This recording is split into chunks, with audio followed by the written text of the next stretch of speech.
Bem-vindos e bem-vindas ao canal da Poema em parceria de investimentos. Meu nome é Gustavo Sayani, hoje é dia 10 de março de 2026 e este é o nosso episódio número 25 sobre este novo canal. Antes de falar sobre a Ouro Fino Saúde Animal, que é o episódio de hoje, gostaria só de te convidar a visitar o site da Poema, poe.ma, ler a carta mais recente, um resumo do que é a nossa parceria, tá? Nós existimos há 9 anos, temos um resultado bastante superior ao do Ibovespa e procuramos novas e novos cotistas, parceiros, para crescermos essa parceria que hoje é em formato de um clube de investimentos, mas a intenção é total de fazer algo maior. Tá bom? E qualquer coisa fale comigo, aqui tem meu WhatsApp, tem meu e-mail, vai ser um prazer. Vamos a Ouro Fino. Ela lançou, acredito eu, estava marcado, estava agendado, os resultados do ano inteiro passado, aparentemente aconteceu, e já vamos clicando aqui. Mas a Ouro Fino é isso aqui, né? Produtos veterinários.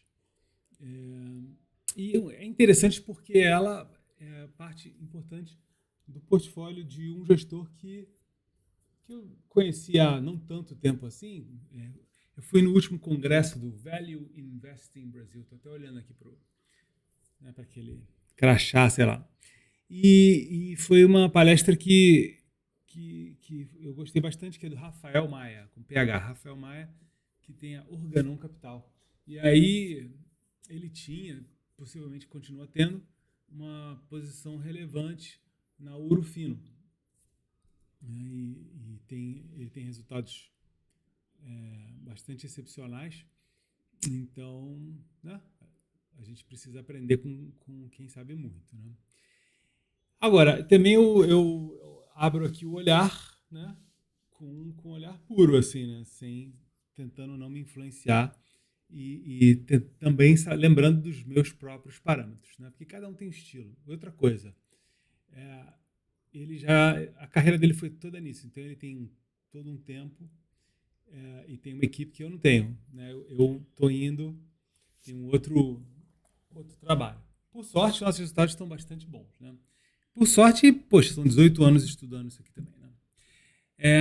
Então, olha, a Ouro Fino, ao final de 2024, ela tinha uma dívida bruta sobre o patrimônio líquido dentro do espectro que eu procuro me manter nas empresas nas quais eu invisto, que seria de 0 a 0,5. Já falei sobre isso.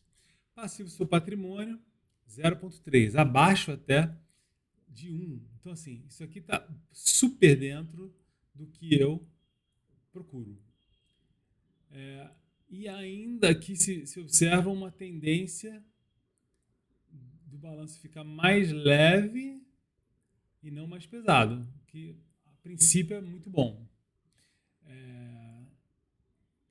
Liquidez corrente, eles mantêm uma liquidez corrente, um capital de giro bastante confortável, né? Acima de 2 aqui nos últimos 7 anos que eu registrei. Aí a receita não é uma receita crescente, marcadamente, uma vez que a gente considera a inflação. Né? Está aqui em 1 bilhão, mas não estou vendo receita crescendo. Lucro mais errático, né? E assim, eu não acho isso necessariamente ruim, tá? Do lucro ser assim. Vide a General Electric com o Jack Welch, né? Que era tudo bem maquiadinho, assim. Enfim, passou um tempo, né? E não era nada legal. E o fluxo de caixa também é errático. E aí fica aqui, né? O fluxo de caixa livre médio nos últimos 10 anos, considerando 2024, né, como o último ano, 28 milhões, e nos 5 anos mais recentes, 60 milhões, que é claramente melhor. E o lucro aqui fica próximo de 90 milhões na média. E naquele momento, o market cap, ou seja, o preço dela, teórico total, era de 1 bilhão 257. Aí você fala, naquele momento, qual momento, Gustavo? Na última vez que eu anotei aqui. Então, se eu peguei os números de 2024, eu vou ter anotado isso aqui no primeiro semestre, provavelmente, do ano passado. Tá? Com esses múltiplos, esse múltiplo sobre o fluxo de caixa livre, eu ficaria assim de investir, tá? Sem saber coisas a mais.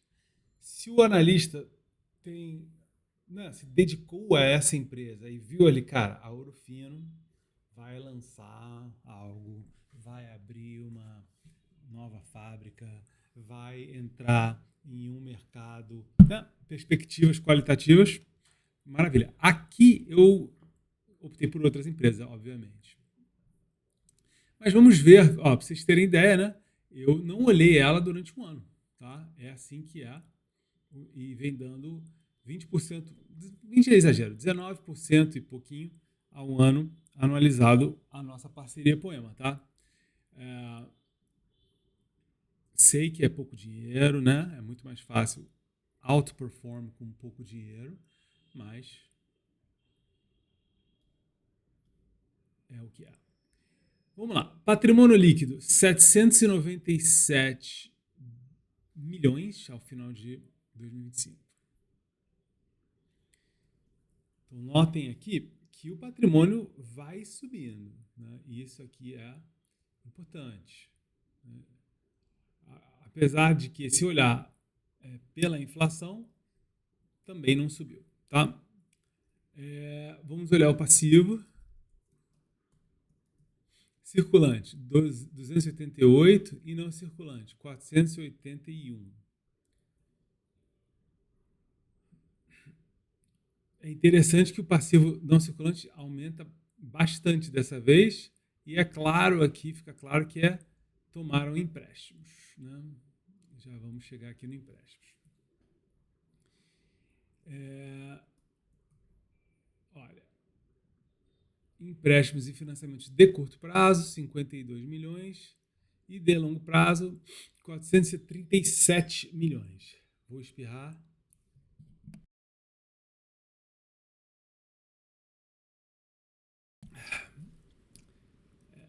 R$489 de dívida. Então subiu bastante. É interessante ver que a dívida já esteve provavelmente nesse patamar, só o ano passado que tinha caído. Então ela vai a essa relação dívida bruta sobre patrimônio líquido, 0,61. E o passivo sobre patrimônio líquido, 0,96. Você não me perguntou nada, mas a minha opinião aqui é que está tranquilo também, tá? Não está muito longe de ser o fim do mundo esse grau de endividamento. Agora, com dois parênteses muito importantes. Comparado a esses números, certo? Dívida e patrimônio, que também são as marcações deles, tem que olhar em mais detalhe, né? Então, isso tem, né, para chegar a uma decisão de investir, é importante entender um pouco melhor. Liquidez corrente, então o ativo circulante aqui subiu bastante para 1 bilhão e 22, dividimos isso por 288 e temos o capital de giro, vamos dizer, né? Então ele vai subindo, está bem alto aqui, né? Uma outra maneira de pensar, porque essa empresa estava custando quanto mesmo? 1 bilhão e 257. Então ela tem de ativo circulante 1 bilhão e 23. E tira o passivo, 288. Tem uns 700 milhões aí de ativo circulante. E se você deduz o estoque, uns 400. Não, eu estava olhando se ela era algo próximo de uma net, né? Que é uma empresa que custa o que ela tem quase em caixa. A resposta é não, e a resposta é bem longe disso, tá? Receita, 1 bilhão 225. Então aqui, olha, ela de fato saltou bastante aqui. Deu um salto muito expressivo. Lucro, 222 milhões. Também aqui, um número que é o melhor, pelo menos desde 2015. Né? Legal. E finalmente a gente pega aqui o fluxo de caixa livre. Que aí é o seguinte, pega o operacional, 100, e soma com o de investimento, menos 42. Então aqui isso é bem interessante. Continua uma discrepância muito grande entre o lucro e o fluxo de caixa livre. Né? E eu confesso que isso sempre me deixa assim, né? Porque ela não é uma holding, né? É um pouco misterioso isso. Né? Agora a gente pode olhar o endividamento, que vamos arredondar para 500 milhões, e comparar com os resultados que ela vem sendo capaz de entregar. Né?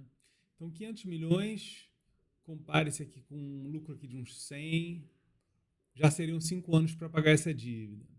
Ou compara-se com esse fluxo de caixa livre que é uns 50, aí seriam 10 anos para pagar essa dívida. Né? Como exercícios muito simplistas, mas úteis, assim, bem úteis. Tá bom, então se a Ourofino continuar lucrando aqui 200 milhões, né, aí ela pagaria essa dívida com uma certa facilidade. Né? Outra coisa da maior importância é ver quanto ela está cobrando, quanto ela está custando. Né? Ourofino, Market Cap e Yahoo Finance. 1 bilhão 401. Então, subiu sim, mas não subiu tanta coisa assim. Eu não sei se ela pagou muito dividendo. Está dando aqui uma estimativa de dividendo futuro de 3,87%. Enquanto isso, né, o ano passado nós ganhamos aí mais do que o dobro de yield em algumas, na Vale, Petrobras, sei lá. Então os múltiplos ficam assim, ó. Eu vou persistir isso aqui para o futuro, gravar aqui. Ó, preço sobre fluxo de caixa livre já ajustado pela inflação nos últimos 10 anos. Às vezes esse número não é muito útil, se a empresa está crescendo muito, esse número não tem grande utilidade. 33,61 vezes. É como se você falasse assim, se o futuro ficar igual ao passado e eu comprar essa empresa agora, meu break-even chega em 33 anos e meio. Né? É muito tempo. É claro que não é tão simples assim necessariamente. E o preço sobre o lucro, né? 15,24. Então, qual a diferença de lucro e fluxo de caixa livre? Né? Teoricamente, né, o fluxo de caixa livre é o que entrou e saiu da conta bancária deles no período, no ano e tal. E o lucro é uma coisa mais contábil. Né? Então, assim, sei lá, essa incorporadora vendeu lá tantos apartamentos que vão ser prestacionados, né? Mas ela pode contabilizar como lucro muita coisa, mesmo o dinheiro não tendo entrado. Então, pode divergir bastante, dependendo do negócio, mas ao longo de 10 anos, né, divergir muito começa a ficar estranho. Né? Tudo isso é muito a grosso modo. Aí fica a pergunta, caramba, né, eu investiria na Ourofino, né, sabendo o que eu sei? Não. Né? Mas por que não? Sei lá, um exemplo que tem na nossa carteira, né? Vou até colocar aqui. A Graziotin, que é uma rede de lojas da região sul do Brasil e tal. Né? Ela tem zero dívida. Então, assim, o risco de uma empresa que tem zero dívida, né, tende a ser baixo. Né? Passivo sobre patrimônio 0,36, uma liquidez corrente de 2,66 vezes, bem acima de 2, né? E ela lucra 119, fluxo de caixa livre 90, podemos colocar aqui 100 milhões, né? E ela custava ali 647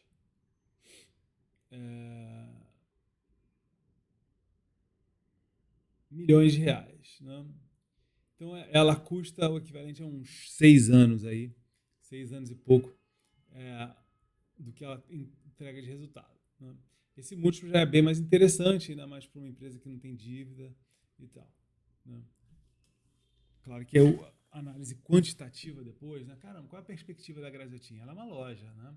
Ela vai conseguir, né, competir com a Shein, com o Mercado Livre, né?